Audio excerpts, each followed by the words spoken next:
and I'm with Eric McNulty. We're in Conway, Arkansas. So we're just going to start with your biographical details. Where and when were you born? I was born in Laurelton, Arkansas, March 7th, 1978. Okay. And who are your parents, and what do they do for occupation? Tom and Beverly McNulty. Both of them are retired. My dad was he worked for General Motors, and my mother was a school teacher. Okay, cool. Who are your siblings? Do you have any siblings? I do. Okay. I have one sister, Julie Lentz, and she works at Axiom. Oh wow. My dad used to work there. So Okay. I know, he used to work there like Yeah, during she's the night been there a shifts, long so. time. Been there a long time, and that's a hard place to stay there. Yeah, my dad had to leave. He was there for like 13 years, I want to say. Oh wow. And he worked like the night shift, so he's. Yeah.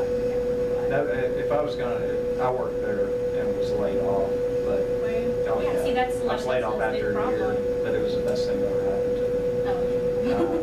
But yeah, I talked to several people who said the night shift was the best, was the way to go. You kind of get forgotten. Did any of your siblings serve in the military? No. Okay. What were you doing before you entered the service? Well, I tried my hand at college. Because I went right after high school. Took that summer and just worked. And, so I tried my first semester at UCA and failed miserably. Didn't do good at all. That's okay. And I looked around and looked at all of my friends, you know, being in a small town. Nobody was going anywhere, it didn't seem.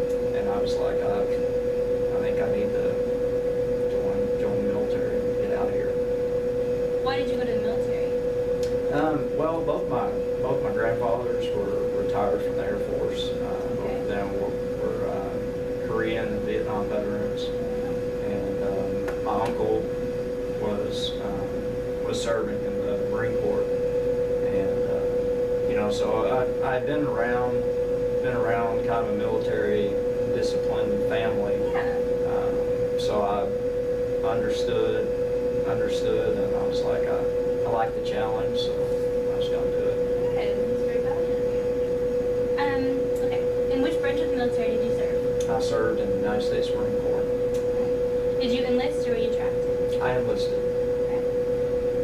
If you enlisted, you did. Why did you choose that specific branch? Well, I did really well on the ASVAB, and initially I didn't choose the Marine Corps.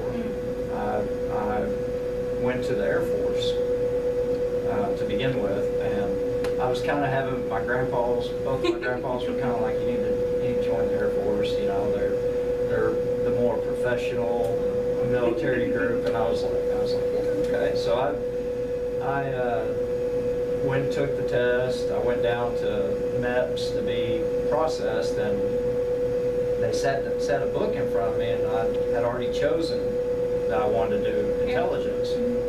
And they told me at MEPS I wasn't guaranteed my job when I got out of boot camp. And I called up the recruiter right then and said, come pick me up, because I'm not going to the Air Force. They can't guarantee me a job. So she came and picked me up, and she was mad. That they told you that, or that you decided not to? That I decided that. Why was she so mad? Because it affects their numbers. They get it's not that they get paid or anything like that more, but they've got a quota that they got to meet every month. And but I knew right then and there that if I was going to join up, I want to join what I consider the best, and that's the United States Marine Corps. So you kind of went into a better place? Yeah, when she dropped me off, I drove right to the recruiting office and signed up like that. How long did it take to become? Well, that was in December. No, that was in November. It was before Thanksgiving, and I left December 9th. I was on a airplane bound for San Diego, California. So, and I was guaranteed an intelligence specialist job as long as I was able to pass all the special testing that you have to do in order to be accepted. And you passed? I did. All right. I did. While I was in boot camp, did all those tests. There were 2 of us out of 15 that were chosen. Oh, wow. Yeah. Congratulations for that. It was a 3-month, 13-week boot camp. Wow. 3 months, 13 weeks. Was it hard? Did you say that anybody could do it, or like just certain? No, it was. I mean, it was difficult, very difficult. We started out with about 90 guys in our platoon, and we graduated around 60. So that's 30 people that either get dropped back a class to start again, or they don't make it, at all. They're sent home. What's boot camp like? Boot camp is a combination of physical stress, mental stress. Can you fire a weapon? Can you do it? Can you do it with somebody screaming in your face? Or can you? It's basically they're trying to make you quit every minute of the day. They're trying to find something that you'll either throw your hands up and say, I'm done, I can't handle this stress, I can't do it, or they see that in you, and then they start pushing you towards being a leader. And that's what, all of us coming out of boot camp, every one of us, we were all leaders. We're all leaders when we came out. I know that I couldn't do it. No, you'd be surprised. You'd be surprised. There's no way. You don't know unless you give it a shot. Oh, not for me. I'll save that for our heroes, and I'll just stay here. All right. What happened when you departed for training camp and during your early days of training? Well, when I left out, we arrived, and you're up for the first day. We got there around 11 o'clock at night in San Diego, and they keep you up that completely, or the whole next day you're up and you're awake, and then you get to go to sleep that following night. And that's to get everybody on the same time schedule, because you're going from Central Time to Pacific Time. Yeah. And but everything is about the group. So you got a lot of paperwork to do. There's a lot of different things that you got to get done, and they keep you moving the whole time. So there really wasn't any time that you could sit there and sleep. You had people that would stand up and be sleeping and falling down. But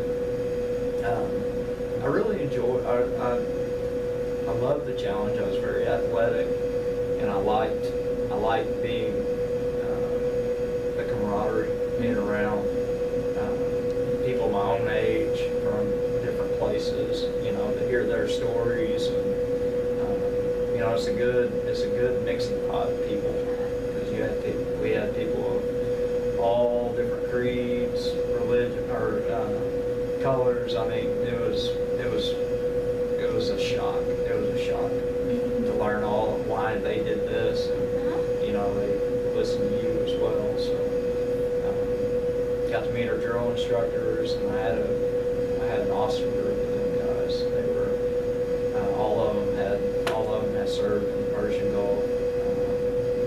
All of them were infantry, so all of them were boots on the ground, and they were. One of my drill instructors actually guarded President Reagan. His name was Sergeant Kevin Oxner, and he's a war hero now.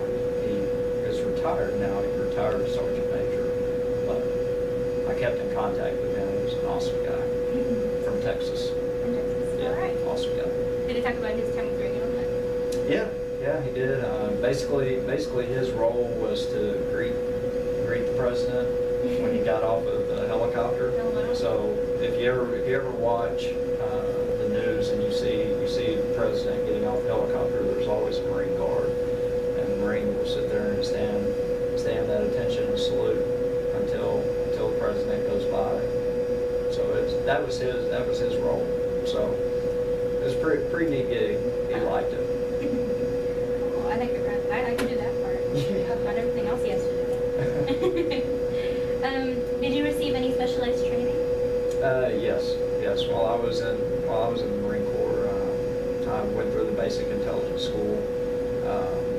From there, we got to do SEER training, which is survival, evasion, resistance, escape, and that is one of the hardest schools because you've got to elude your captors. It's basically a school to teach you how to survive with very little.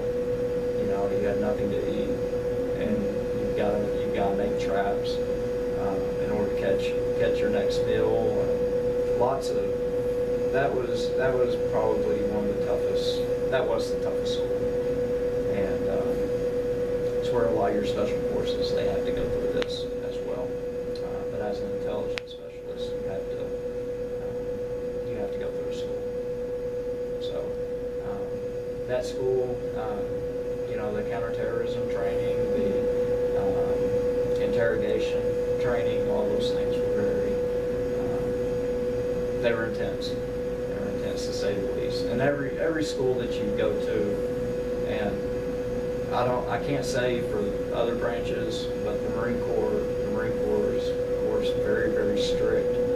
And you know, if you fail one test, you're basically on the chopping block. And if you fail again, you don't get to go to that school again. So, you know, they want you to always be at your best, and they want to see how you react to stress. Even after boot camp and after your schools, you're always in some type of stressful environment. All right. Did you have any other type of training? Well, every Marine's a rifleman. Rifleman. Yeah. So, I mean, you're taught to shoot the Marine Corps way.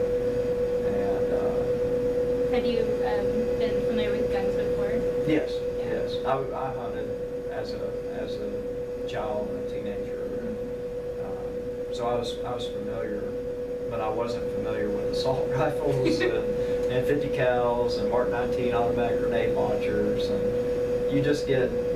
I mean, it was like a kid in a candy store when you got all these weapons and you get to shoot them, and that was a great memory of. We set basically Camp Pendleton in Oceanside, California. We set the range on fire, shooting tracer rounds off 50 cal, and it just set this blaze, you know. And it was during the summertime when we were there at my combat training, and so that was an experience because we had to leave the range because the smoke was so bad it was coming into us. So we had to wait till the next day. Even the next day it was still burning, but the wind was in our favor, so we didn't have to worry about it. Okay, that's good at least. That kind of is good. How did you adapt to military life, including the physical regimen, barracks, food, and social life? Well, the barracks life. I mean, we were all of us were together. You know, we went, ate together, we drank together, we slept under a roof. When we had a roof, we slept under a canvas. When we had a tent, and we slept under the stars when we didn't. So we were always together, So once you join what they call the fleet, it's a little bit different. You can have your own place to stay if you choose to, or you can still stay in the barracks. I lived in the barracks because I wasn't married, you know, and I was married to the Marine Corps. So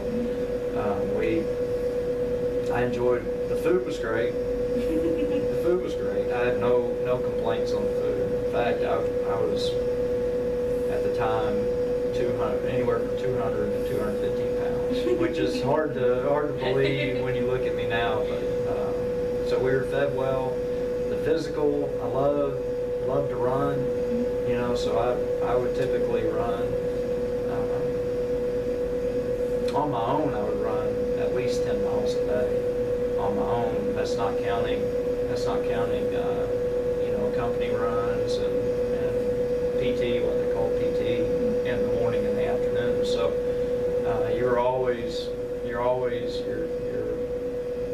you're given a standard, and you've got to live to that standard. So you get weighed every month, and all these different things. So if you're not busting your rear end doing things, then you're out of shape. So, and we were always ready, always ready. Yeah. Was there anything that you had trouble with in your training? Or that you couldn't grasp like as easily as everything, any other things? Yeah,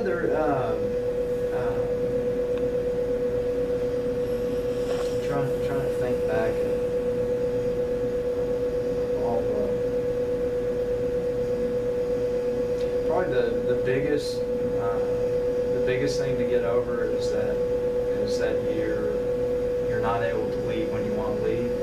As far as you're given liberty, what they call liberty, but there's always a time that you got to be back. So that was a little hard because I was a hellraiser. So I was always looking for trouble. But yeah, I mean that and not seeing people you miss your family, you miss your friends. So I think that's the biggest, for me anyway, that was the biggest obstacle to overcome. Everything else you just do. Yeah. I mean, you just get it done and get it over with. So. Where were you when your service ended? I was at Portsmouth, Virginia, at Portsmouth Naval Hospital when my service was ended. I was sick. I had didn't know it at the time. We didn't know. The doctors weren't sure what it was, but come to find out, it was a disease called Castleman's disease, and it's a type of cancer. And so I was very, very ill, very, very ill. And in fact, they only gave me 8 to 12 months to live.